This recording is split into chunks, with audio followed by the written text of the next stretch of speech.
En primer lugar, quisiera decirles que me siento muy satisfecha con la labor realizada, no por mí ni solo por la directiva, sino por el conjunto de la Cámara de Diputados y de la Asamblea Legislativa Plurinacional. Definitivamente, un cuerpo colegiado como es la Asamblea Legislativa Plurinacional no podría llevar adelante su tarea si no trabajaríamos en equipo, si cada una de las comisiones, los comités, las bancadas, las brigadas parlamentarias no tuvieran un profundo trabajo y compromiso con su función como legisladores. Pero además, definitivamente tengo que decirlo porque uno lo siente así, y no estoy solamente aquí para rendir cuentas sobre la administración de los recursos, que lo vamos a hacer, sobre las leyes aprobadas, que también lo vamos a hacer el día de hoy, sino compartir con ustedes como organizaciones sociales el profundo respeto que me merece con quien he compartido la presidencia, yo en la Cámara de Diputados y él en la Cámara de Senadores, el compañero Gringo González, a quien todos conocen como Gringo González. Si no hubiera habido esa compenetración de trabajo conjunto, coordinado, seguramente nada de lo que hoy día les vamos a presentar sería posible. Agradecer además por este trabajo a los funcionarios de cada una de las comisiones, comités, de toda la administración de la Cámara de Diputados por su esfuerzo, por su tarea.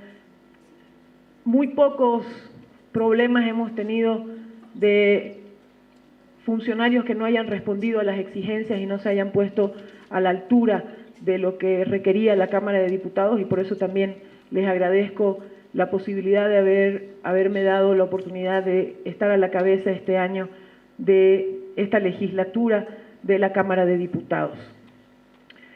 Vamos a empezar entonces con esta rendición pública de cuentas, que es la segunda que hacemos como corresponde. A mitad de gestión hicimos la primera rendición pública de cuentas y esta es nuestra rendición de cierre de esta legislatura.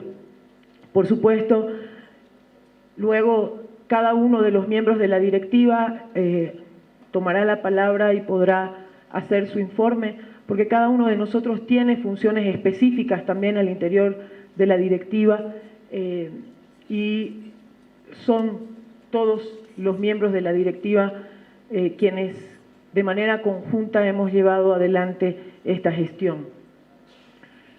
Bueno, la rendición pública de cuentas está basada en normativa legal vigente, el Decreto Supremo 214 del 22 de julio del 2009, que tiene que ver con la Política Nacional de Transparencia y de lucha contra la corrupción. Esta rendición pública de cuentas tiene sentido, obviamente, porque cada uno de los datos y de las cifras y de los resultados que les vamos a dar transparentan ante ustedes qué hemos hecho, cómo lo hemos hecho y cómo hemos administrado los recursos del Estado, que no son propiedad de ninguno de los 130 diputados titulares y 130 diputados suplentes y diputadas suplentes, sino del pueblo boliviano. Y serán ustedes quienes juzguen este trabajo. La información financiera que vamos a presentar, que estará a cargo de la Oficialía Mayor de la Cámara de Diputados, tiene como fecha de corte el 31 de diciembre del 2015 y está respaldado por información emitida en Sigma. Como ustedes saben, el Sigma es una herramienta que permite generar mayor transparencia en la administración de recursos y es un requisito para la Contaduría General del Estado. Voy a hablar primero, obviamente, de la legislación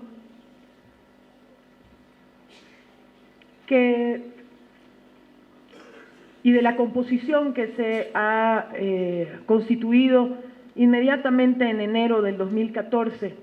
Los días 18 y 19 de enero se llevaron a cabo las sesiones preparatorias de la Cámara de Diputados, donde, como saben muchos de ustedes, se toman las decisiones al interior de la Cámara de Diputados en relación al nombramiento de la directiva y de las comisiones y comités en cada uno de los ámbitos. Posteriormente, la Cámara de Diputados eligió mediante voto secreto a su directiva y se respetó obviamente dos principios que están en nuestro reglamento, que son la equidad de género y la pluralidad política. En la directiva de la Cámara de Diputados existe una representación tanto de oficialismo como de oposición y somos una mayoría de mujeres en la directiva, y yo creo que es un símbolo de que esta Cámara de Diputados también tiene más del 50% de mujeres y somos un ejemplo para la región. Lo cual no quiere decir que los tres compañeros, colegas, diputados que han sido parte de esta directiva no hayan sido parte importantísima de ella. Esta directiva está conformada por el diputado Víctor Borda como primer vicepresidente, por el diputado Luis Felipe Dorado como segundo vicepresidente, la diputada Nelly Lenz Rosso como primera secretaria, la diputada Claudia Torres como segunda secretaria, el diputado Eric Morón como tercer secretario y la diputada Gina Torres como cuarta secretaria. Se conformaron también posteriormente las comisiones legislativas y cada una de estas comisiones, que tiene una composición distinta, tiene un área de trabajo técnico específico, son nuestros brazos operativos en el ámbito legislativo. Ninguna de las leyes se aprueba en el Pleno de la Cámara de Diputados sin que haya pasado por una comisión y por sus respectivos comités. Y aquí me gustaría señalar algo. Los medios de comunicación generalmente les muestran a ustedes como ciudadanos nuestro trabajo del Pleno de la Cámara de Diputados. Un pedacito del trabajo del Pleno de la Cámara de Diputados. Pero yo quiero que ustedes sepan que antes de que una ley llegue a ser debatida y discutida en el Pleno de la Cámara de Diputados, pasa por un trabajo muy arduo de comisiones y comités. ¿Qué hace una comisión y un comité? Analiza técnica, jurídica y políticamente, obviamente, porque somos un órgano político también, cada uno de los proyectos de ley que llegan a la Cámara de Diputados. Y para que la comisión emita un informe, previamente el comité respectivo tiene que emitir un informe y hacer un análisis jurídico y técnico y político. Luego pasa a la comisión y de la comisión pasa al Pleno de la Cámara de Diputados. Y esa tarea de cada una de las comisiones no se visibiliza en los medios de comunicación. Estoy segura que las organizaciones sociales, que los ciudadanos que están hoy día aquí, muy pocas veces han visto en los medios de comunicación una imagen de los diputados o diputadas debatiendo en un mini hemiciclo de las diferentes comisiones que existen. Pues estos diputados que hoy están sentados aquí, estas diputadas que están hoy sentadas aquí, tienen horas de trabajo en sus comisiones que, si bien no son actividades que se verifiquen en los medios de comunicación, son actividades centrales para poder tratar las leyes luego en el Pleno de la Cámara de Diputados. Sin ese trabajo técnico, sin ese debate previo en las comisiones y en los comités, no sería posible llegar de manera eficiente y con un tamiz adecuado a la discusión y al debate en el Pleno de la Cámara de Diputados. Muchos de los debates más duros se dan en las comisiones, porque hoy la pluralidad de la Cámara de Diputados ya no está dada solamente por por la confrontación entre bancadas políticas.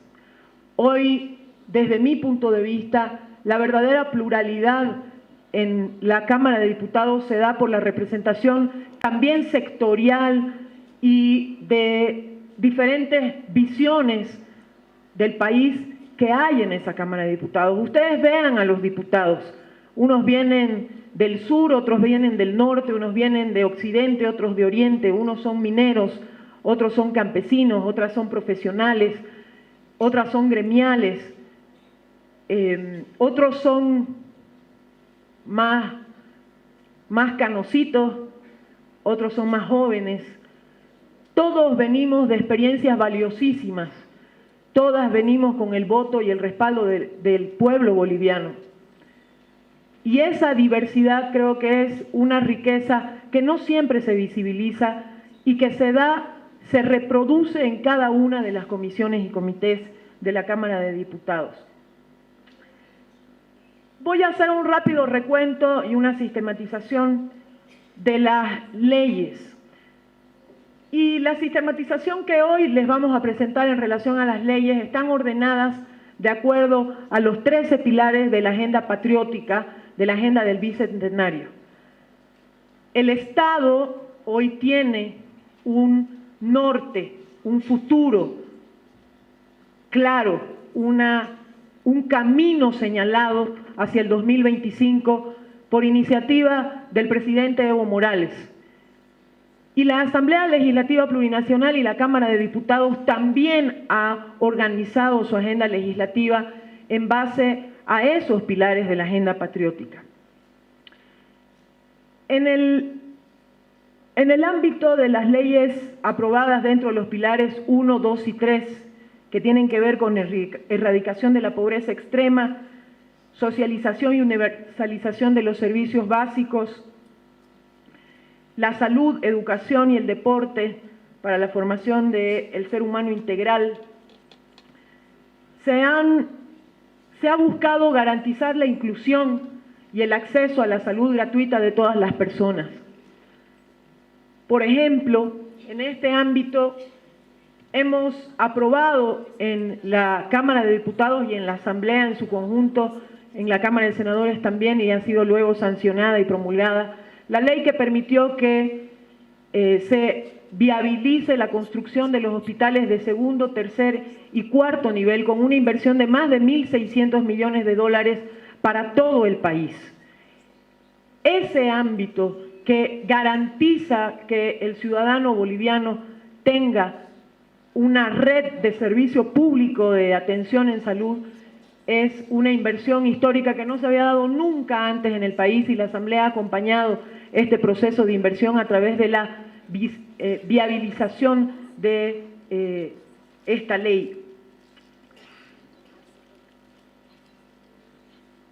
Si ustedes ven en los pilares 4, 6 y 7, que tienen que ver con soberanía científica y tecnológica, con identidad propia, soberanía productiva, con diversidad y desarrollo integral, que no responde a la dictadura del mercado capitalista, la soberanía sobre nuestros recursos naturales, la nacionalización, industrialización y comercialización en armonía, equidad con la madre tierra.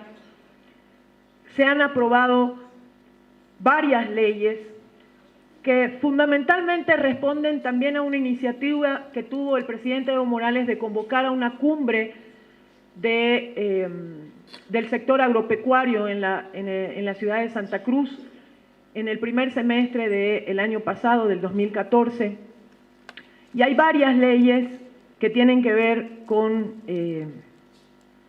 este ámbito, y la Asamblea ha cumplido su compromiso.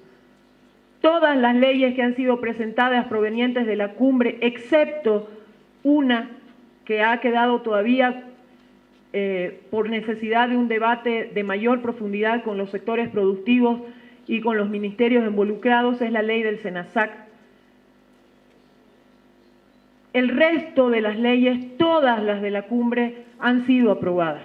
Por lo tanto, hemos cumplido con el mandato que nos dio esa cumbre a la Asamblea. Es nuestra responsabilidad viabilizar las políticas públicas a través de normativa, y así lo hemos hecho. En la erradicación de la pobreza, además, se ha aprobado leyes como la Ley 721, que tiene que ver con el sector minero, que permite que el sector minero aumente la densidad de sus aportes, o sea, reconoce los trabajos mineros como un trabajo que genera un desgaste en la humanidad, en la organicidad del trabajador minero, y permite que mejore la calidad de vida de ese sector tan importante en nuestro país.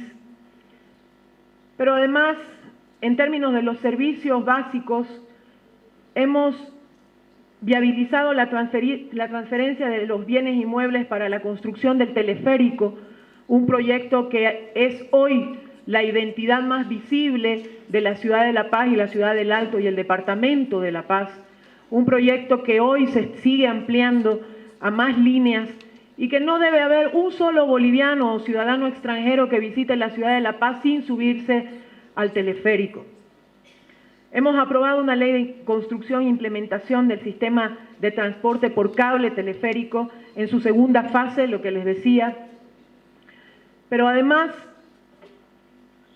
hemos aprobado la ley 675 de transferencia de título gratuito de los predios situados en el municipio de Guayaramerín en favor de la Agencia Estatal de Vivienda, que va a permitir la construcción de viviendas en esta localidad, la aprobación de la ampliación al contrato de préstamo y aporte financiero entre el Estado Plurinacional de Bolivia y el Creditanstalt für Wiederaufbau, que es destinado al programa de riego en su segunda fase, lo cual permite el acceso al agua a enormes poblaciones de nuestro país, tanto para riego como para agua potable de consumo animal y humano. La salud y la educación y el deporte como una forma de integración. Se ha aprobado en el ámbito de salud, además de la ley que les hablaba, Ley 738 de institutos de cuarto nivel de salud, la ley de dotación gratuita de medicamentos para las personas con hemofilia, o sea, antihemofílicos. Si bien la hemofilia es una enfermedad una enfermedad poco frecuente en relación a otras enfermedades, son personas que corren el riesgo de muerte si no tienen acceso a medicamentos antihemofílicos. Hemos aprobado la ley de promoción de la alimentación saludable, una ley que cambia por completo la lógica en términos de el acceso y la posibilidad de que se respete los derechos de los ciudadanos a la información de lo que está consumiendo.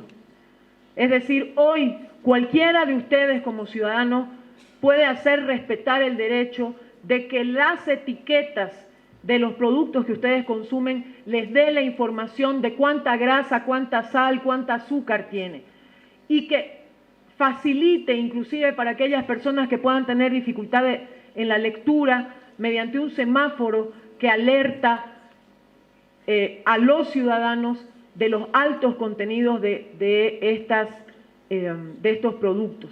Obviamente que informa a los ciudadanos del contenido de grasas trans en cualquier alimento procesado o industrializado que consuma. Una ley importantísima, una ley que le permite a la gente hacer respetar el derecho a consumir agua, que parecería algo extraño, pero lo que sucede es que cuando nosotros nos sentamos en un restaurante, no tenemos el derecho de acceder a una jarra gratuita de agua. Pues esos temas constituyen pilares fundamentales de la salud. Hay una frase que se utiliza mucho en medicina que dice: los seres humanos somos lo que comemos. Y creemos que un gran avance en enfermedades crónicas como son la hipertensión y la diabetes puede ser la aplicación de esta ley. pero también la ley de enajenación del bien para la construcción del hospital de tercer nivel, de hospitales de tercer nivel. En términos de educación, tenemos leyes como la transferencia de un título gratuito de un terreno para el gobierno municipal de San Juan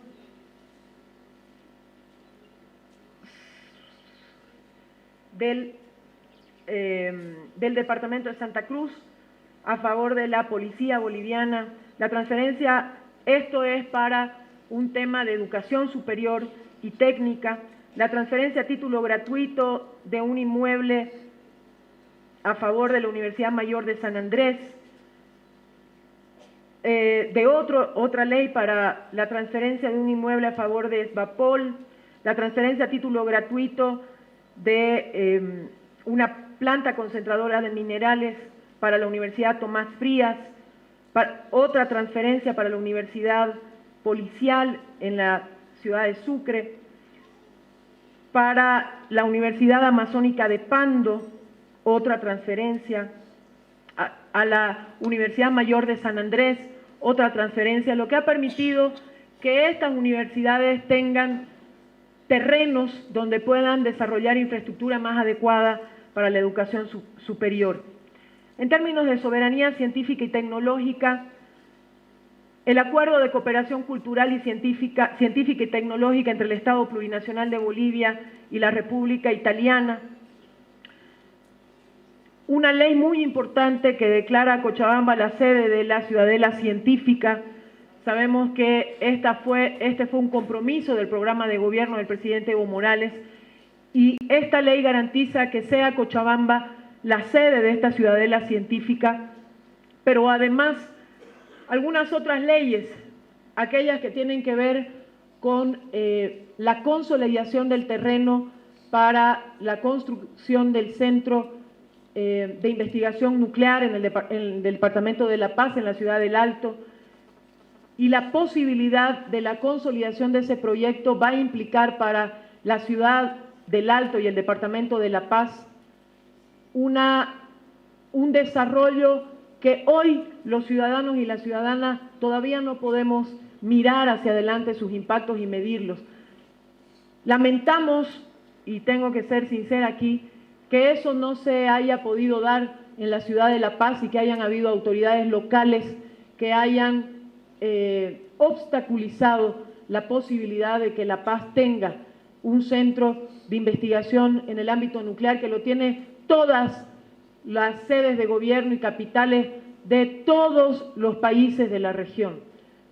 Algo que no entendimos, pero me alegro que eso haya generado, que se haya permitido a través de la decisión de ciudadanos y ciudadanas alteñas de que ese proyecto se quede en el Departamento de La Paz para que beneficie a este departamento en el cual nosotros desarrollamos nuestro trabajo y que amamos tanto. La Agenda Patriótica ha aprobado dentro de la Agenda Patriótica, uno de los temas centrales tiene que ver con el desarrollo de carreteras, riego y agua potable y el tema de riesgos y desastres. Pues en estos tres ámbitos se han aprobado contratos de préstamo del Gobierno Nacional con entidades internacionales en el ámbito de carreteras por 843.676.336 dólares americanos. En el caso de riego y agua potable, 25 millones de euros.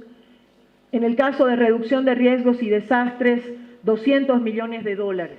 Estos tres ámbitos que son tan necesarios para la población y que en el último caso tienen que ver fundamentalmente con el cambio climático y que está generando un impacto importante este año, probablemente tengamos que enfrentar ya no inundaciones en algunos departamentos del país, sino sequías, pues estos recursos van a ayudar a tomar acciones de prevención. En el ámbito del Pilar 5 de soberanía comunitaria financiera, sin servilismo, hemos aprobado, además de los convenios de préstamo, una de las leyes que me parece central para cerrar definitivamente y clausurar el modelo neoliberal en nuestro país. La ley de cierre del proceso de reestructuración y liquidación voluntaria de empresas y se ha modificado en esta ley también las atribuciones de la Autoridad de Fiscalización y Control Social de Empresas. Esta ley es la que clausura una medida que se tomó en los gobiernos neoliberales que permitió que recursos del Estado vayan a, entre comillas, salvar empresas privadas que fueron luego compradas por los mismos que las hicieron quebrar. Algo que uno dice hoy es una fórmula que hoy en nuestro país nadie aceptaría, pues eso sucedía y gracias a esta ley hemos cerrado definitivamente esa lógica de que el Estado sea el bolsillo grande de quienes pretenden beneficiarse personal e individualmente de los recursos de todo el pueblo boliviano. Otro tema importante es la ratificación de las modificaciones del convenio constitutivo del Fondo Financiero para el Desarrollo de la Cuenca del Plata, FONPLATA. FONPLATA es una de las entidades que ha permitido financiar varias de las carreteras que están en construcción en nuestro país y Bolivia es parte de este espacio. En el ámbito del Pilar 6 de soberanía, que era lo que yo me refería en relación a la cumbre agropecuaria, vuelvo a insistir, además de los contratos de préstamos, que no voy a detallar en este momento, sí creo que son importantes todas las leyes que tienen que ver con la cumbre agropecuaria. Entre ellas, obviamente, también es parte de la ley de alimentación saludable que nombré hace un momento.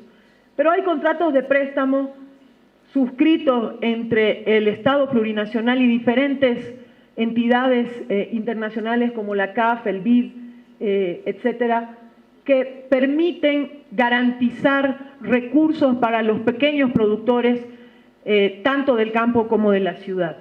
Siguiente, por favor. Proyectos de ley aprobados en el área de hidrocarburos que se destacan, obviamente, aquellos departamentos que tienen un potencial hidrocarburífero mayor, pero no dejan de lado aquellas políticas de inversión para la exploración en aquellos departamentos que, aunque no tengan tradicionalmente una producción hidrocarburífera importante, tenemos la expectativa de que puedan despuntar con una producción en el ámbito hidrocarburífero. Es el caso de La Paz, del norte paceño, que todos nosotros tenemos una expectativa muy grande en que la exploración pueda dar sus frutos y La Paz, además de convertirse en de ser un departamento minero, un departamento de producción de alimentos, sea un departamento también productor de hidrocarburos. Hemos aprobado varios contratos petroleros en varias áreas en nuestro país, como la de Coroguaycho 8D, Coroguaycho 8A, Coroguaycho 8B, son las áreas de exploración petrolera. La ley de promoción para la inversión de exploración y explotación hidrocarburífera. Esta ley constituye una consolidación de una política en la cual los hidrocarburos seguirán siendo fundamentalmente para el beneficio de los bolivianos y bolivianas, pero previniendo una bajada de los precios de los hidrocarburos en el mercado internacional. Esta ley lo que garantiza es que las empresas que trabajan en nuestro país y el propio YPFB tengan la posibilidad de seguir invirtiendo, sobre todo en exploración. Esta ley nos va a garantizar que dentro de 10 años tengamos niveles de producción hidrocarburífera mayores que las que tenemos hoy día. Y quiero desmentir, porque se lo dijo en los medios de comunicación, quiero desmentir que esta ley le expropie recursos a las entidades territoriales autónomas. En realidad, las entidades territoriales autónomas, gracias al fondo que se crea en esta ley, van a tener mayor cantidad de recursos obviamente no el primer año, pero sí a partir del segundo año de implementación de esta ley. El primer año de implementación de esta ley será este año que ha empezado, el 2016, y a partir del próximo año los ingresos para las entidades territoriales autónomas van a incrementarse porque se va a incrementar la producción y luego se incrementarán los volúmenes que podamos certificar como país de hidrocarburos. Avancemos, por favor, ya hemos hablado de esto. Atrás. Estas tres leyes que provienen de la Cumbre Agropecuaria, la Ley de Ampliación del Plazo de la Verificación de la Función Económica Social, la Ley de Autorización de Desmonte hasta 20 hectáreas y la Ley de la Década del Riego, son tres leyes provenientes de la Cumbre Agropecuaria. La segunda es una ley que beneficia fundamentalmente a los pequeños productores. ¿Por qué? Quizás algunos pequeños productores del occidente del país ven que 20 hectáreas ya es una superficie importante de terreno y de producción, pero en el oriente boliviano, una enorme cantidad de compañeros y compañeras migrantes, productores que han ido a establecerse al oriente boliviano, hoy tienen la posibilidad de incrementar la productividad de nuestro país si nosotros les permitimos que estas 20 hectáreas puedan ser desmontadas sin penalizarlos. Esta ley fue una propuesta de la CSUCB y de cada una de las federaciones departamentales que surgió en la Cumbre Agropecuaria. En el caso de la Ley de Ampliación del Plazo de la Verificación de la Función Económica Social, esta ley, a diferencia de lo que dijeron algunas personas en medios de comunicación, lo que pretende no es o hacer desaparecer la función económica social o liberar a los productores de tener que cumplir la función económica social. Y estamos hablando fundamentalmente de los medianos y grandes productores.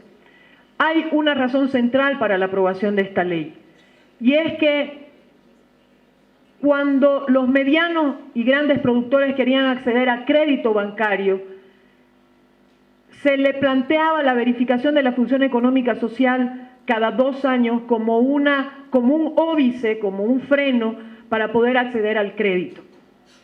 Y lo que se ha hecho es, como excepción, en los próximos 5 años, ampliar ese plazo de la verificación de la función económica social.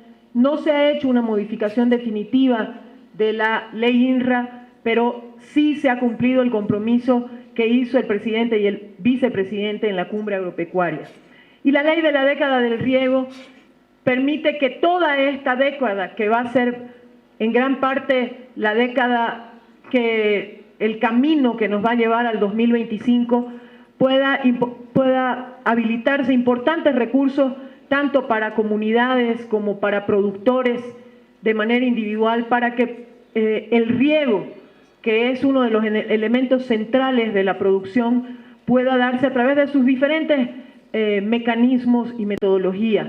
Riego por goteo, riego por inundación, todas las técnicas y metodologías que se están utilizando en el mundo entero puedan implementarse en nuestro país.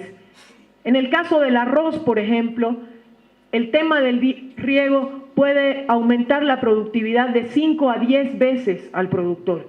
Es decir, es central para incrementar los volúmenes de producción que tengamos tanto para el mercado interno como para el mercado externo. Siguiente, por favor. Hay otras leyes que tienen que ver con derechos de la madre tierra. La ley para la defensa de los animales contra actos de crueldad y maltrato, una ley que genera muchísima sensibilidad, sobre todo en población joven. Esta ley penaliza evidentemente el trato cruel, pero no deja de reconocer que en nuestro país existen costumbres ancestrales y que la metodología empleada para, por ejemplo, el sacrificio que se puede hacer para un animal en una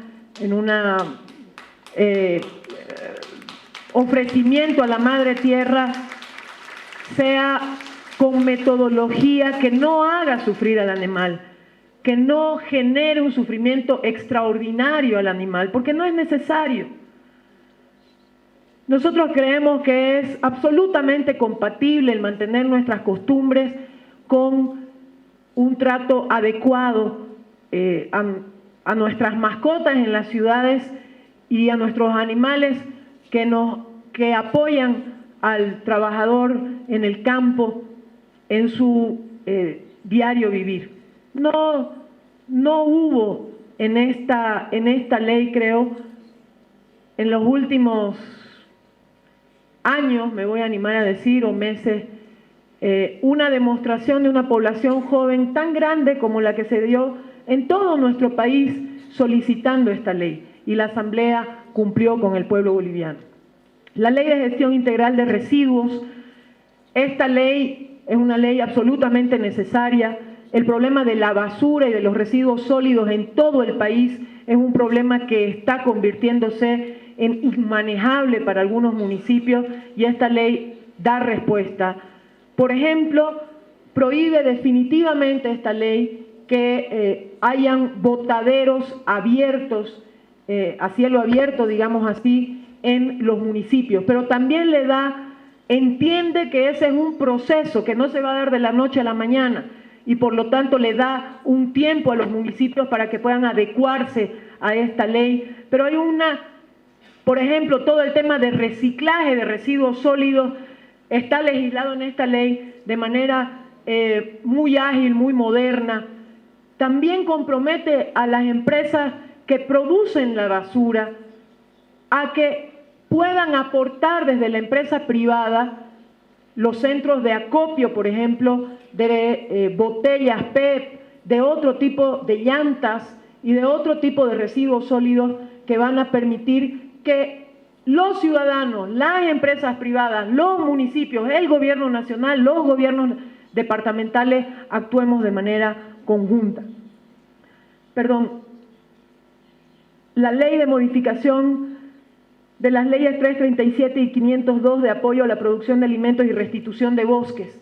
Esta ley lo que hace es fundamentalmente ampliar un programa que ya tiene 2 años para que al mismo tiempo que los productores que en su momento talaron árboles, hoy puedan de manera conjunta con el Estado boliviano seguir produciendo alimentos, pero también restituir de manera más adecuada en otras áreas que no estén utilizando para la producción de alimentos, restituir bosque a través de especies nativas. Es decir, no vamos a ir a restituir con pino donde lo que cortamos fue mara. Entonces es una ley que ha permitido además inscribirse en este programa a miles de productores pequeños, medianos y grandes, para los cuales hoy no pesa sobre su cabeza una posible multa del ABT. Les ha permitido incrementar su producción, restituir bosque y cumplir con el Estado. La integración complementaria de los pueblos con soberanía, que tiene que ver fundamentalmente con nuestra política exterior y que ha permitido ratificar varios convenios de cooperación presentados por el Estado plurinacional a través de la Cancillería y del órgano ejecutivo, que tienen que ver algunos con créditos, otros con, por ejemplo, un tratado muy importante que tiene que ver con la trata de personas y sobre todo de niños, que ha sido ratificada en las últimas semanas. Un convenio con la República de Argentina para el tema de extradición, con Alemania para el tema de agua potable y alcantarillado en áreas periurbanas, con la República de Italia, que va a permitir la complementación de la normativa nacional de protección y aprovechamiento de recursos naturales renovables. Siguiente, por favor. Pero además, tengo que visibilizar que hemos permitido a través de varias reuniones realizadas o en las que han participado nuestros diputados y diputadas, que la Cámara de Diputados del Estado Plurinacional de Bolivia tenga representación en varios eventos internacionales, en los cuales nuestra tarea central ha sido llevar adelante la explicación de la agenda que tiene Bolivia y de la demanda marítima que tiene Bolivia en La Haya. Complementariamente, obviamente, a nuestros representantes supraestatales, quienes han desarrollado una tarea en cada uno de los parlamentos internacionales.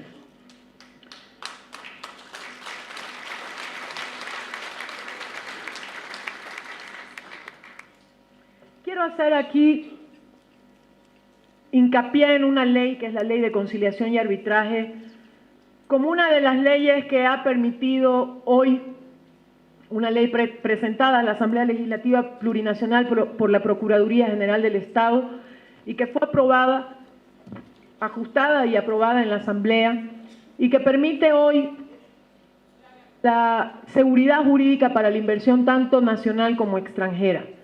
Pero por primera vez esta Ley de Conciliación y Arbitraje le da protección también a las empresas del Estado. Obviamente antes la conciliación y arbitraje se daba entre privados, porque las empresas del Estado fueron desmanteladas. Pero hoy esta Ley de Conciliación y Arbitraje le permite también a YPFB, le permite también a ENDE tener seguridad jurídica. Es decir, la seguridad jurídica hoy no es solo para la empresa privada, sino también para la empresa pública que le pertenece a todos los bolivianos y a todas las bolivianas. Pero además es una ley que ha permitido que la inversión nacional y extranjera tengan la certeza de que van a poder acudir a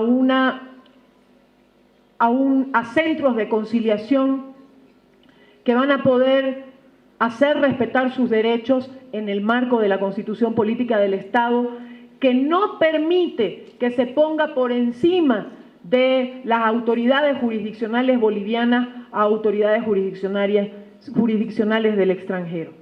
Siguiente, por favor. Yo quisiera aquí resaltar algo.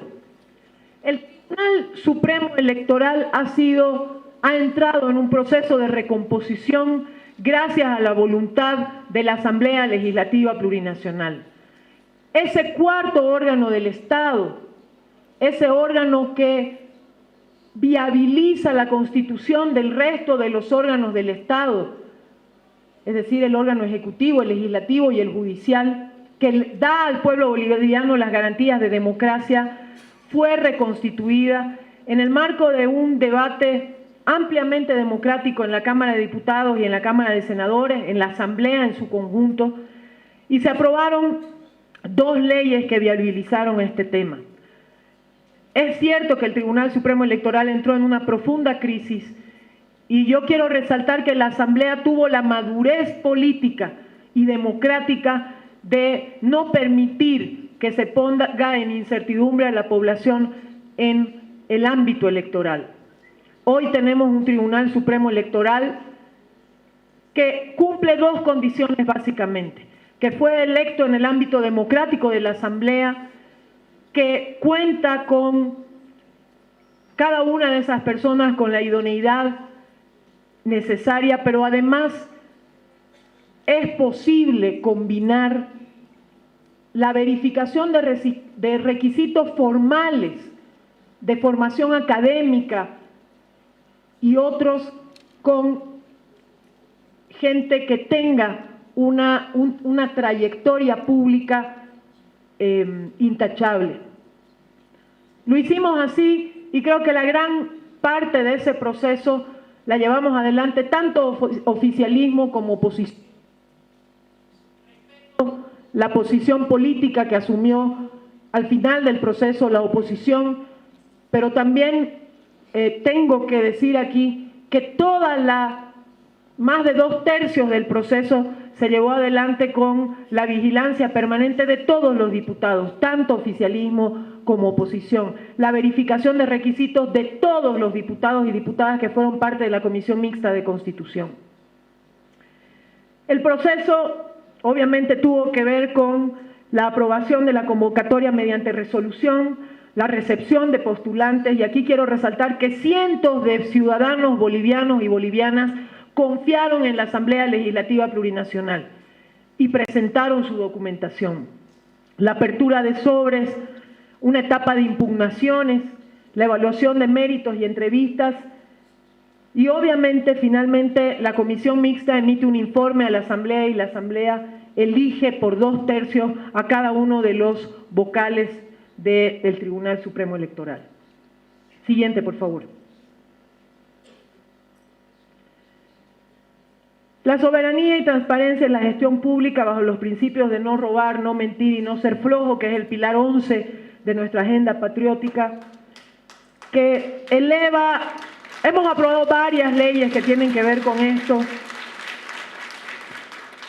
Eleva a rango de ley los 13 pilares de la agenda patriótica, otra ley que permite la transición institucional del Tribunal Supremo Electoral, la ley que modifica la ley 064 de la Procuraduría General del Estado. Esta ley hace ajustes a la ley de Procuraduría sabiendo que esta institución es guardiana de nuestros recursos, de los recursos del Estado. Tal como dice su eslogan, la patria no se vende, se defiende. Y permitiendo que la Procuraduría sea más eficiente para esa su labor, es que se han gestado estas modificaciones. Obviamente la Asamblea aprueba cada año el presupuesto general del Estado. Se han hecho modificaciones al presupuesto general del Estado en la gestión 2015. La posibilidad de generar modificaciones a cierta normativa penal vigente que nos permite hacer ajustes, sobre todo a aquellos delitos que tienen que ver con afectación económica al Estado. Siguiente, por favor. No voy a nombrar cada una de las leyes porque si no seguramente tendríamos que quedarnos a las 11 de la noche, son muchas, pero intento hacer un resumen apretado de ellas. En el ámbito cultural, que es otro de los pilares de la agenda patriótica, se han hecho varias leyes de declaratoria de patrimonio cultural, tanto de danzas, de música, de fiestas, en los 9 departamentos del país, porque no podemos permitir como asamblea y como pueblo boliviano que nuestro patrimonio cultural esté siendo declarado en países vecinos como patrimonio del Perú, de la Argentina, de Chile, y nosotros no tengamos mecanismos de defensa de este patrimonio. Leyes que tienen que ver con sectores de trabajadores, la declaratoria del Día del Trabajador en televisión, la posibilidad de generar en la última semana, no sé si está en la siguiente diapositiva, por ejemplo, la garantía de que las mujeres puedan tener un día al año en la que puedan llevar adelante exámenes de mamografía, Papa Nicolau, que previenen de manera efectiva el cáncer de mama, el cáncer de útero, y que los empleadores sepan que deben cumplir esta normativa. Ha sido implementada en leyes certificatorias esta gestión. Vuelvo a decir, hay varias leyes de declaratoria de patrimonio. Obviamente, también creemos que el patrimonio se tiene que defender a través de recursos públicos. Pero hay una ley del patrimonio que aprobamos en la anterior gestión. Y esa ley del patrimonio determina que tanto a nivel municipal como departamental y nacional, tienen que aportar recursos para la conservación, clasificación de su patrimonio. No puede haber una ley que declare patrimonio cultural del Estado plurinacional un edificio, una festividad, y que los gobiernos municipales no pongan un centavo para que este patrimonio cultural no se pierda y no se desvanezca. Todos tenemos que aportar a que esto sea de esa manera. Siguiente, por favor. Y el pilar 13, finalmente, que tiene que ver con el reencuentro de Soberano con de una salida soberana al Océano Pacífico. La Asamblea, tanto en la Cámara de Diputados como en la Cámara de Senadores, ha acompañado a todo el proceso de la demanda marítima ante la Haya, y creo que no ha habido alegría más grande que hayamos podido sentir el año pasado los bolivianos y bolivianas que el triunfo contundente que tuvo nuestro equipo de la demanda marítima en la Haya.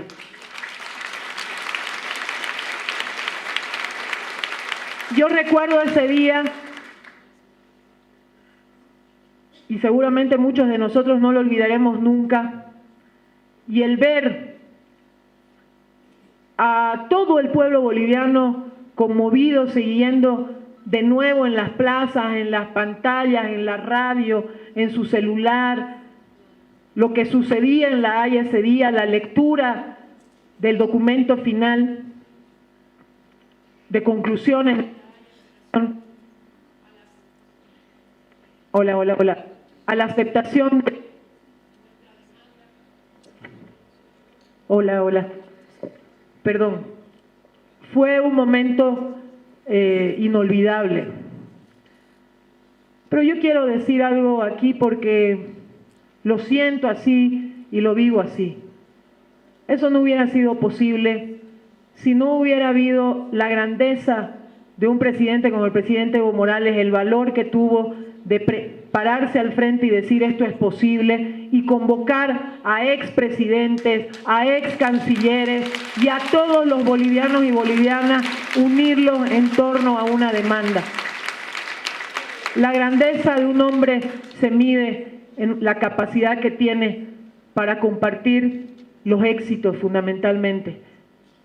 Y el presidente Evo ese día salió a la Plaza Murillo, al lado inclusive de sus adversarios políticos, a compartir con el pueblo boliviano el triunfo.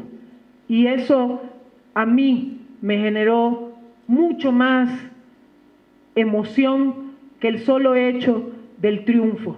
El triunfo compartido es mucho más grande que el triunfo individual, y eso hizo el presidente Evo Morales ese día. Hemos tenido muchos avances en gestiones anteriores y en en términos de despatriarcalización y fundamentalmente en el ámbito de la participación política de las mujeres.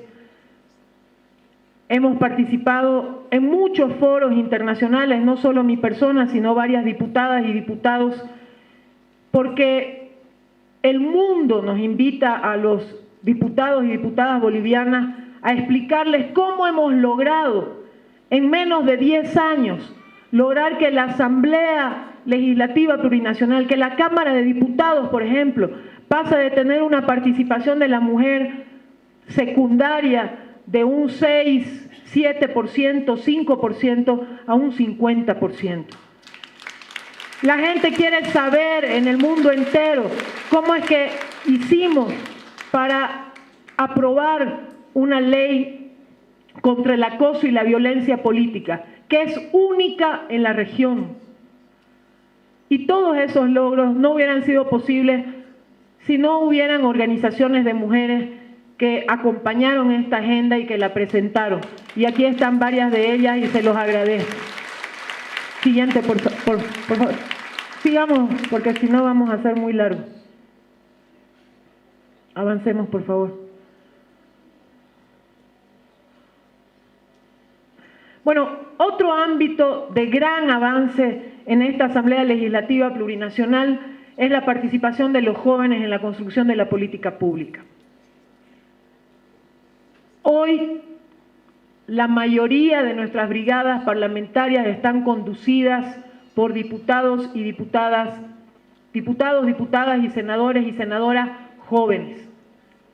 Es el ejemplo de Cochabamba, es el ejemplo de Santa Cruz, es el ejemplo de Chuquisaca, es el ejemplo de Pando, es el ejemplo del Beni. Perdón, no del Beni, ahí ya nuestro compañero Edwin tiene bastantes canitas.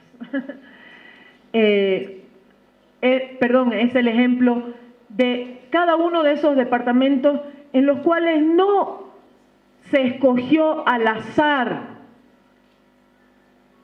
a cualquier diputado o diputada, se le dio la oportunidad a gente menor de 30 años de conducir brigadas parlamentarias y consolidar un liderazgo en su departamento y a nivel nacional. Y nos sentimos profundamente orgullosos de esos presidentes de brigada, de esas presidentas de brigada que nunca en la historia habían tenido la oportunidad de conducir a sus brigadas como lo hemos hecho este año.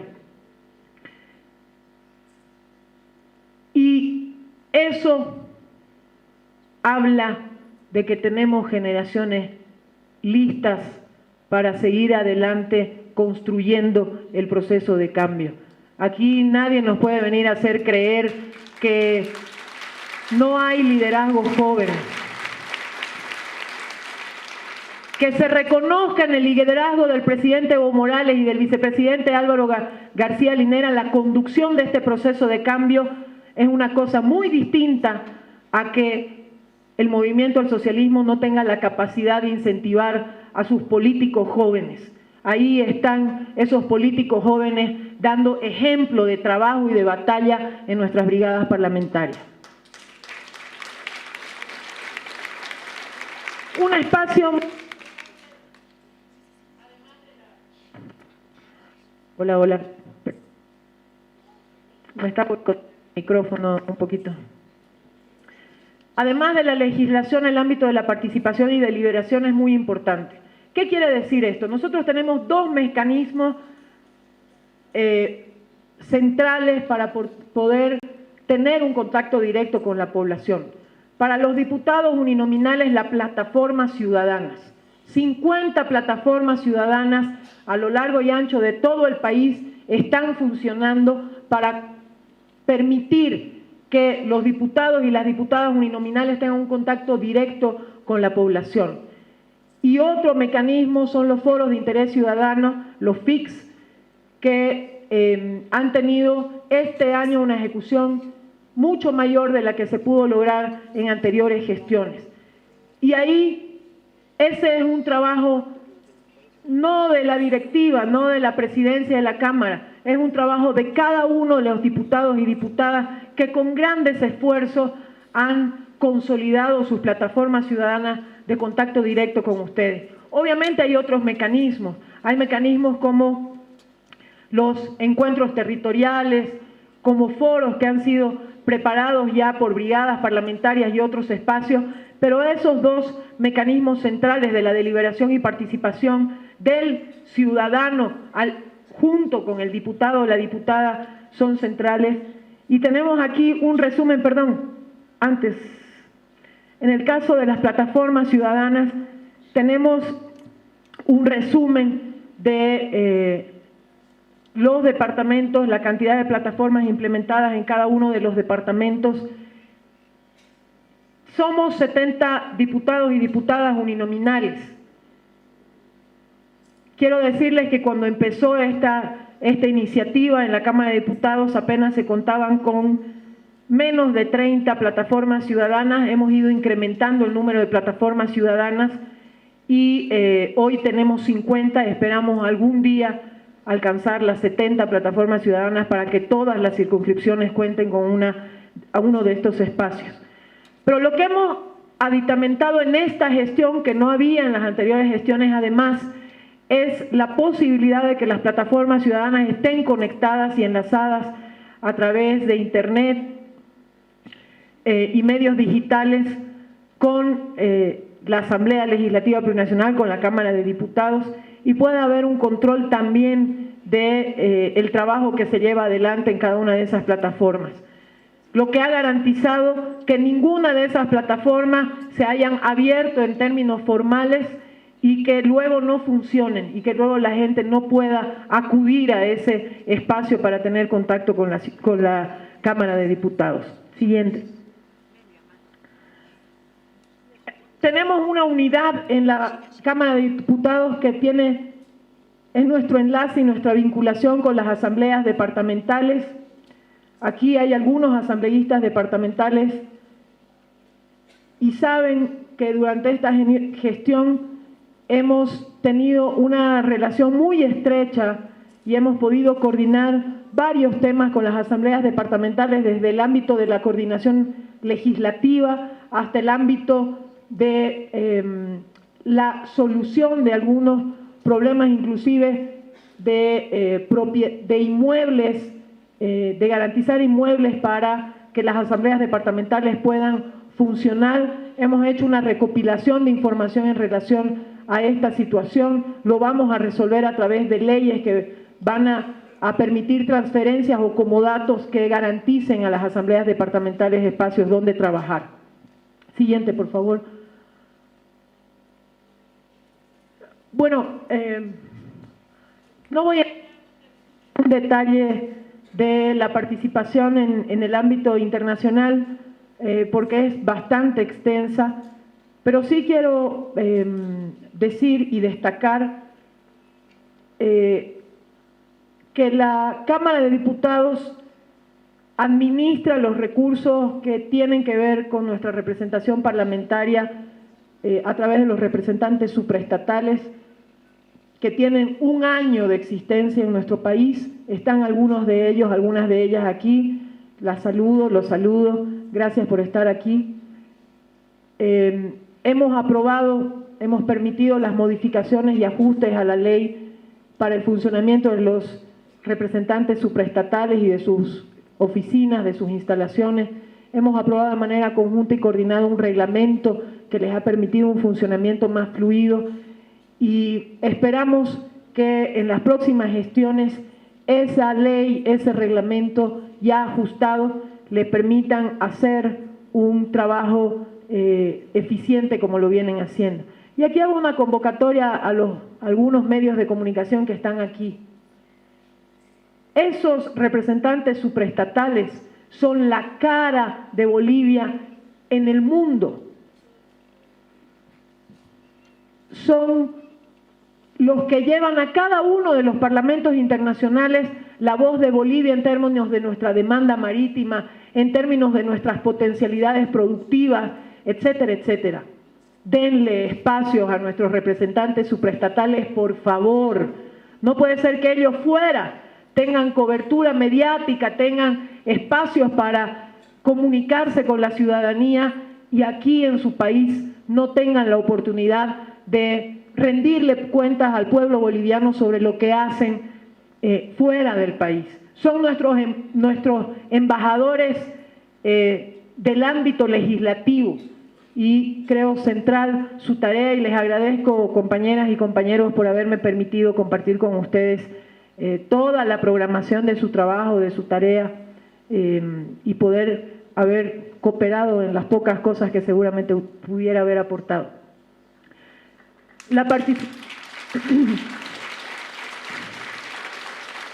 Este es un resumen de la participación en organismos internacionales de nuestros representantes supraestatales.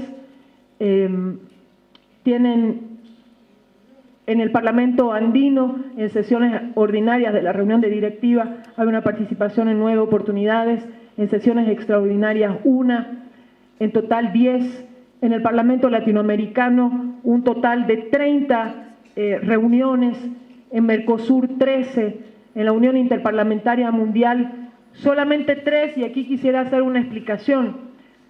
Bolivia ha tenido una discontinuidad en términos de la participación en este Parlamento por temas fundamentalmente que hacen a lo logístico y a que arrastramos una deuda de gobiernos anteriores en los cuales no se estaba pagando la membresía de Bolivia en el Parlamento, en la Unión Interparlamentaria Mundial, hemos tratado de amortizar esas deudas que habían pendientes para que nuestros compañeros puedan hacer una representación adecuada.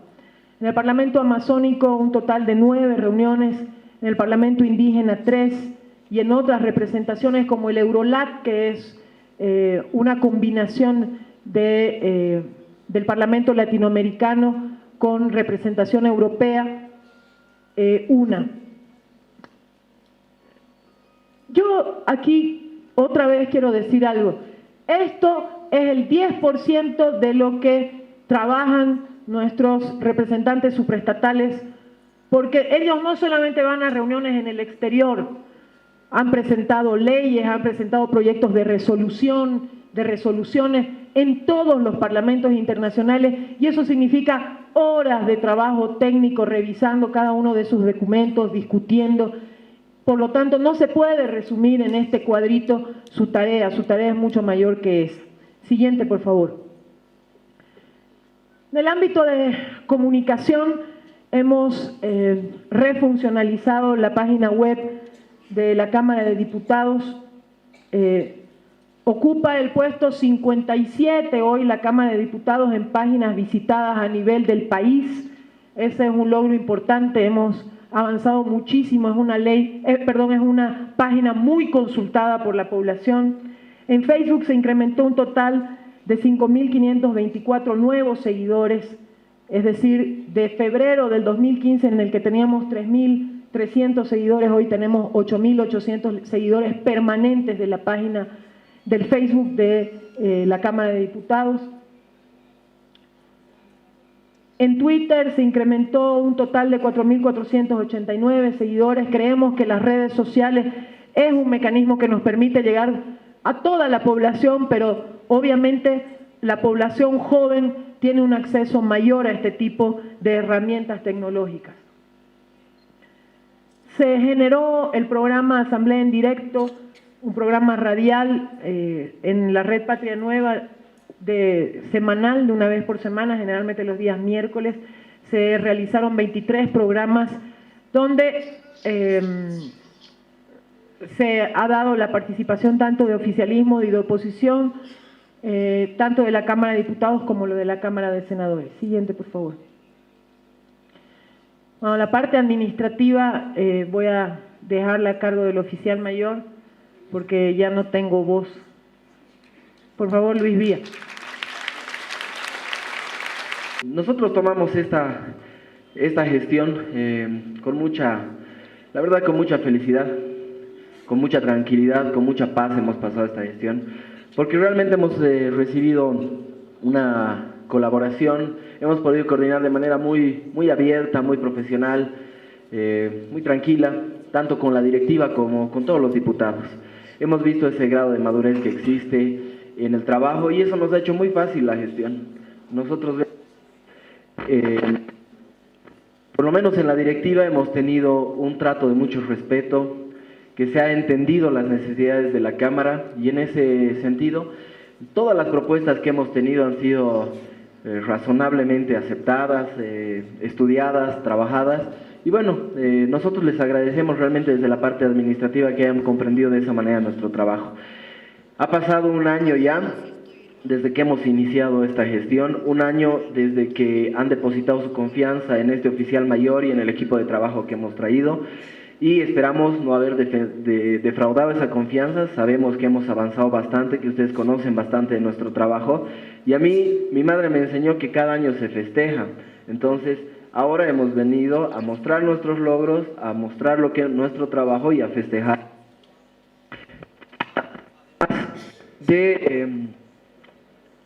Nuestro trabajo es bastante técnico, son muchos números, es mucha norma, es mucho detalle, pero la verdad, lo que debemos venir a mostrar aquí no solamente son esos números y ese detalle, que también los vamos a mostrar, sino es realmente todo el trabajo que se ha hecho desde la parte administrativa para que diputados, diputadas, directiva, representantes supraestatales que hemos asumido esa responsabilidad en esta gestión, conozcan más a detalle lo que hemos hecho. Desde una gestión, esa fue la instrucción que teníamos de la directiva, de la presidencia. una gestión en primera instancia transparente, una gestión con compromiso profesional y compromiso político también, y una administración eficiente del manejo de los recursos del Estado. Para nosotros eso es lo más importante, esas tres premisas, y sobre esas tres premisas creo que lo hemos logrado.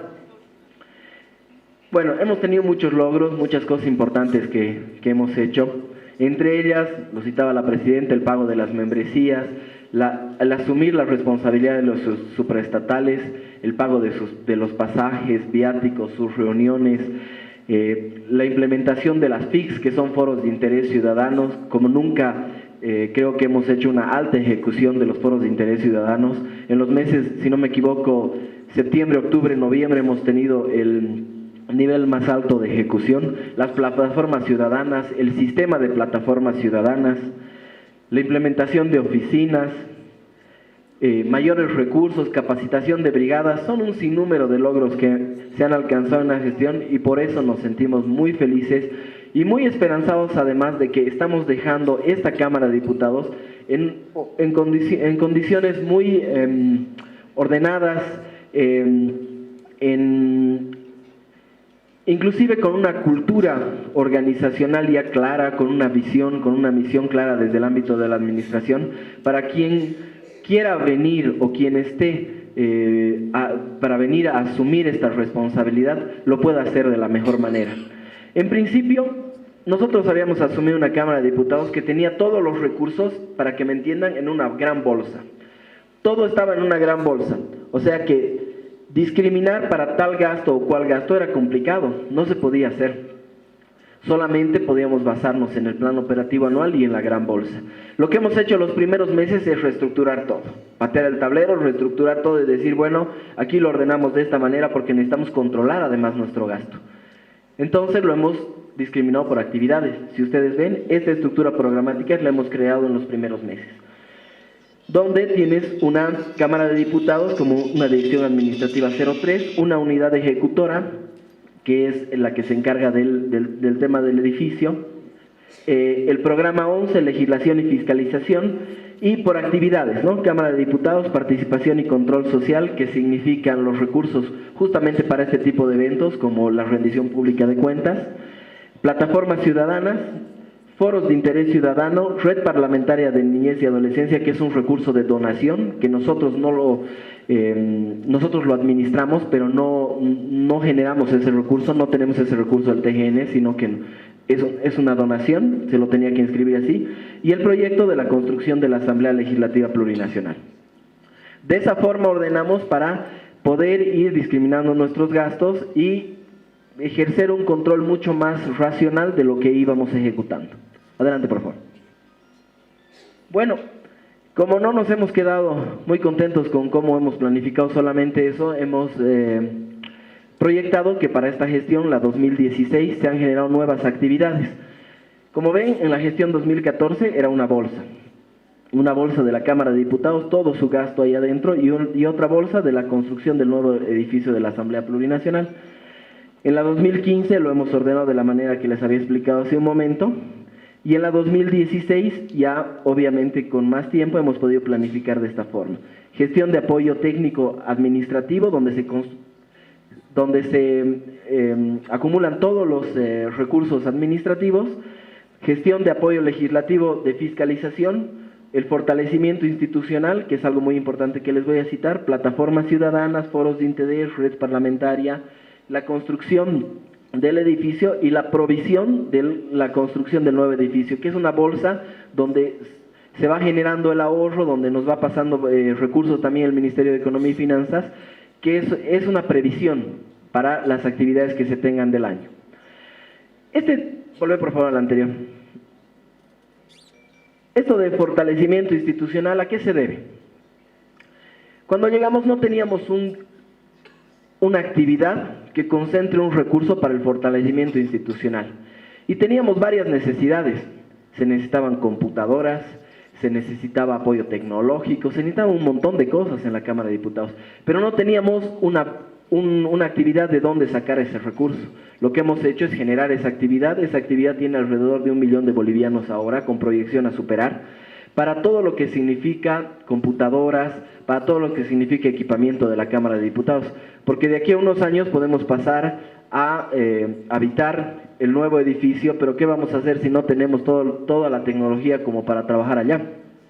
Entonces se ha previsto esta bolsa que anualmente será fortalecida, será obviamente incrementado el presupuesto para que en unos 2 años podamos superar la obsolescencia en la que están los equipos en este momento de la Cámara de Senadores.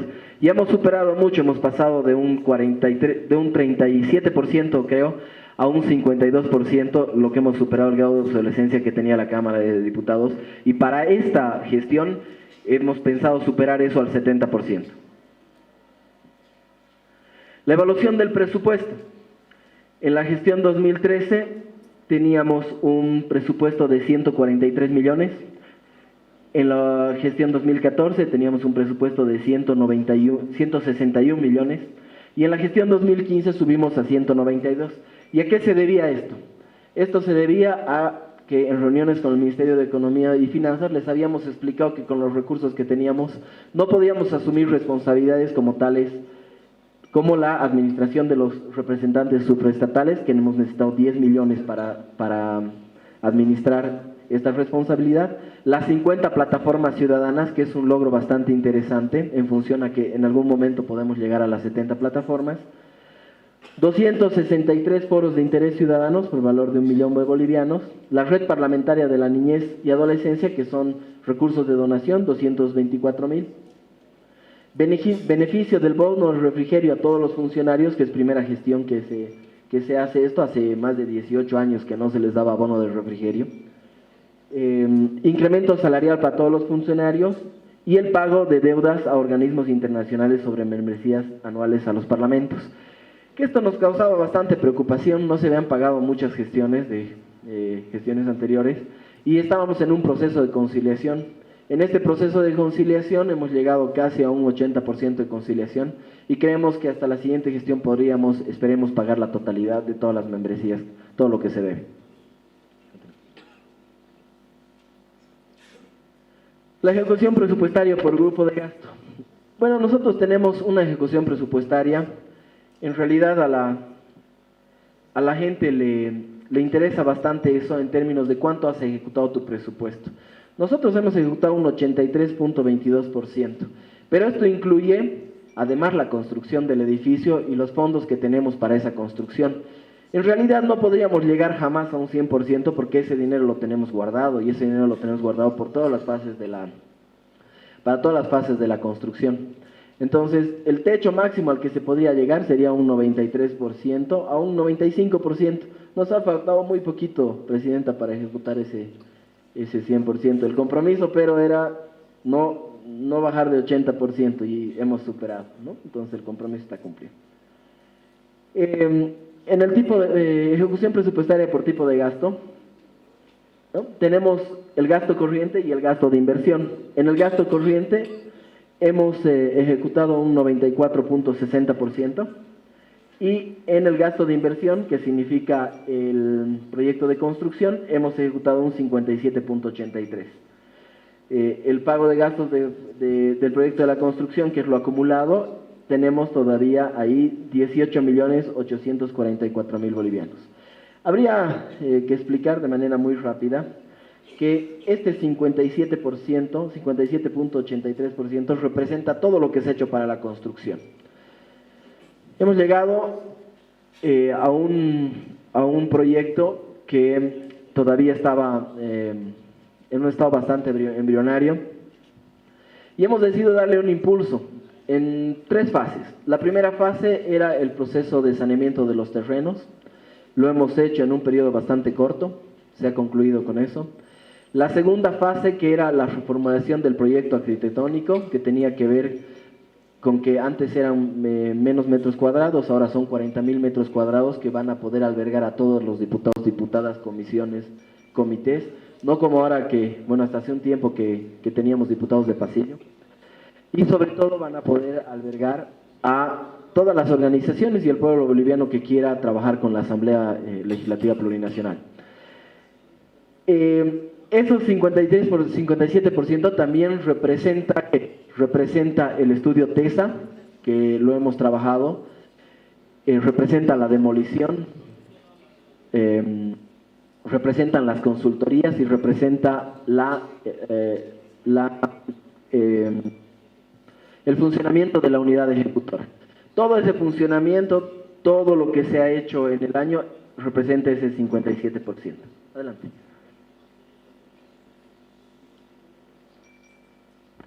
En el gasto de funcionamiento tenemos una ejecución del 95.39%. Esto significa pago de sueldos y salarios, significa provisión de materiales, activo fijo, significa papel, todo lo que necesitan los diputados y diputadas para trabajar. Continuemos.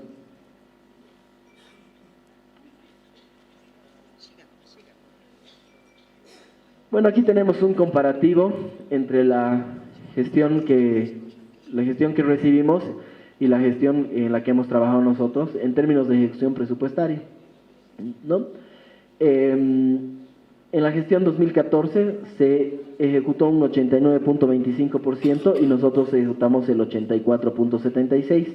Aquí hay que considerar que tenemos un incremento de presupuesto bastante importante, ¿no? Nosotros hemos ejecutado alrededor de 153 millones.78.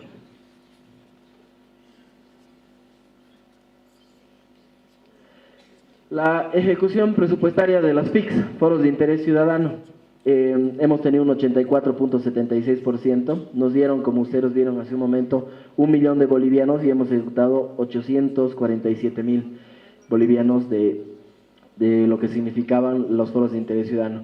Ese es básicamente trabajo de los diputados y diputadas que han planificado casi para octubre, noviembre, diciembre, todos los foros de interés, porque era lo que querían socializar del trabajo que han tenido en los meses anteriores, ¿no?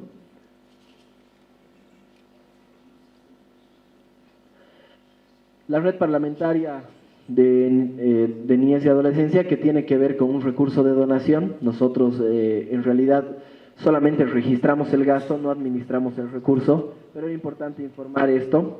Se tiene una ejecución del 100% y son básicamente talleres, capacitaciones, socializaciones y consultorías.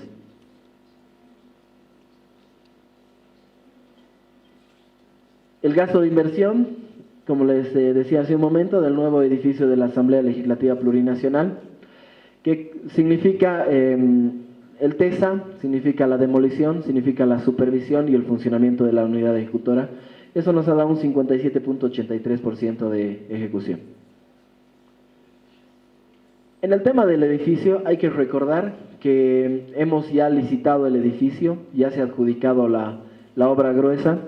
Teníamos un techo de 190 millones, se ha adjudicado por 189 millones la obra y tenemos el compromiso también de iniciar obras máximo hasta marzo del próximo año, que bueno, para nosotros es un gran logro, es algo por lo que nos sentimos muy felices, porque la verdad ha sido como algo emblemático terminar esto, todo este proceso administrativo de contratación.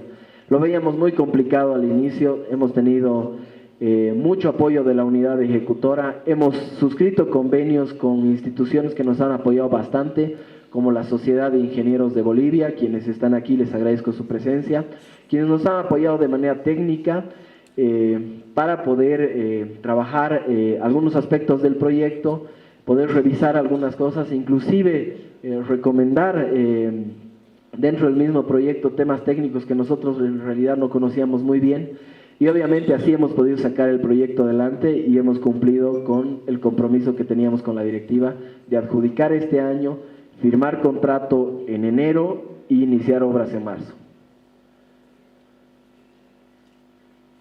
El pago de las membresías, hemos pagado hasta 1.700.000 más o menos de las membresías. Esto para un proceso de conciliación. Estos procesos de conciliación, como datan de muchos años, son procesos de conciliación bastante largos, porque se hace toda una recopilación de información en función de la participación de los asambleístas en ese tiempo y ahora supraestatales, de toda su participación en estos parlamentos. Entonces toda esa recopilación nos ha costado casi todo el año hacerla, cosa de respaldar bien el pago, ¿no? El ahorro generado en la gestión. Bueno, nosotros hemos intentado organizar la gestión de manera de generar no ineficiencia en el gasto o en la inversión, sino ahorro real. ¿Y de qué se trataba eso? De generar políticas de ahorro en términos de servicios básicos, alquileres, o temas en los que habíamos visto que no se generaba un control claro o una política clara de control de los mismos administrativos. Entonces, básicamente esos 8.387.000 que hemos ahorrado tienen que ver con dos cosas: pago de alquileres, servicios básicos, luz, agua y demás, donde no se preveía el ahorro en esto, donde teníamos problemas en el uso de energía y demás, que se han ido solucionando desde las mismas brigadas, asamblea y demás, hasta lo que significa contratos de personal eventual. A principio de gestión habíamos tomado una decisión de hacer contratos de personal eventual, pero que no sean chiquititos, que no sean de un asesor que le pagamos 2.000 pesitos, un AGP al que le pagamos 3.000 pesitos.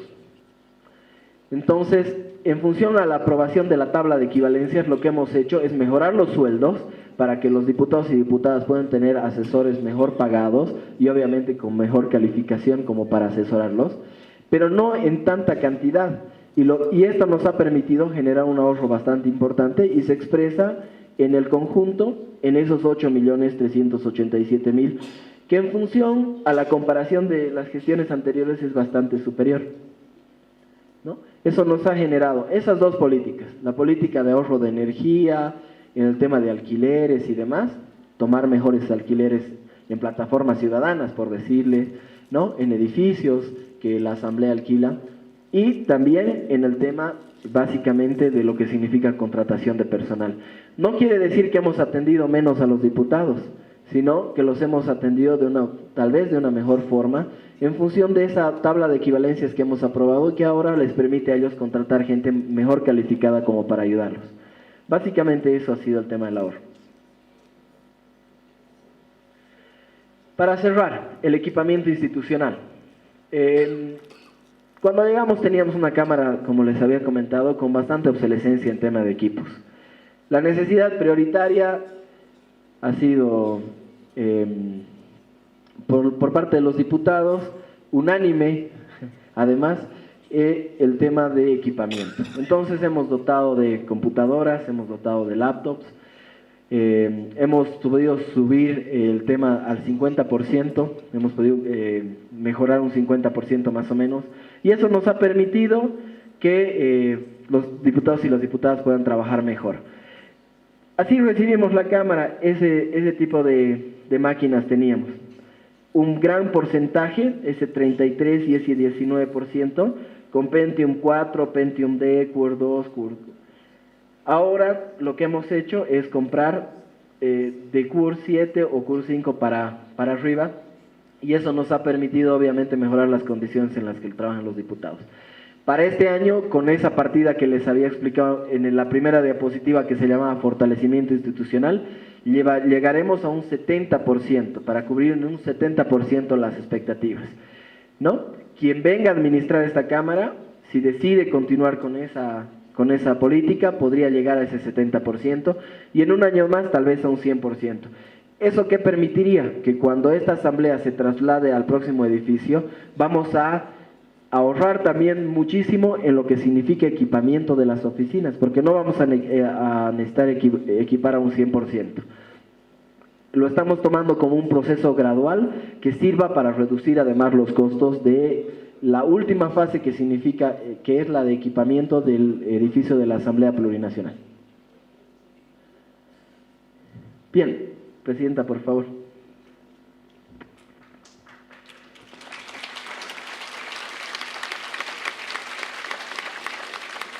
Con esto habría concluido la participación en el ámbito administrativo, agradeciendo siempre que el apoyo de la directiva, de la presidencia y de los diputados. Muchísimas gracias. Quiero hacer, en términos de resumen de la última parte, los logros más importantes en términos administrativos. Hemos incrementado, hemos casi triplicado el ahorro en relación a la gestión 2014, 2013. Y eso tiene que ver con la administración más eficiente y no con dificultar la labor parlamentaria. Un segundo gran logro de esta gestión administrativa es sin duda la consolidación de la posibilidad de la construcción de nuestro edificio. Durante algunas legislaturas estuvo prácticamente paralizado este proceso de saneamiento de los terrenos, de consolidación de presencia de la Cámara de Diputados en los terrenos que nosotros ya habíamos pagado, aquellas instancias que estaban en esos edificios que estaban en la parte de atrás, pero además hemos avanzado a poder hacer la demolición, el rescate patrimonial que no se nombró, pero me parece muy importante. El rescate patrimonial ha permitido que ninguno de los elementos patrimoniales que estaban en esos edificios que hemos tenido que demoler se pierdan. Ha sido un proceso bastante trabajoso. Yo no conocía los procedimientos técnicos para llevar adelante el rescate patrimonial de piezas arquitectónicas y, o sea, es prácticamente sacar cada piedrita, ¿no?,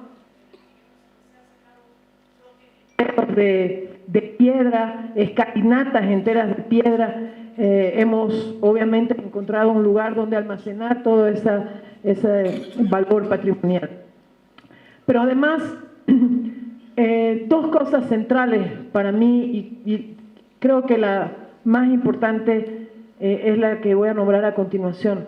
Se acabaron los diputados de pasillo en la Cámara de Diputados, esos mal llamados diputados de pasillo, porque no tenían oficinas al no ser presidentes de comisión o secretarias de comités, etcétera, y la posibilidad de que evidentemente no tienen todavía oficinas individuales, lograremos eso cuando tengamos el nuevo edificio, pero al menos tienen espacios en los que pueden trabajar, llevar adelante, acceder a internet, tener acceso a computadora, etcétera, etcétera, pequeñas salas de reunión.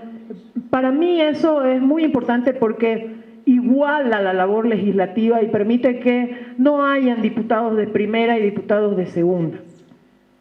Y el último elemento que quiero destacar y es central en la labor administrativa es que este edificio que estamos construyendo no es para los diputados y diputadas, es para los ciudadanos.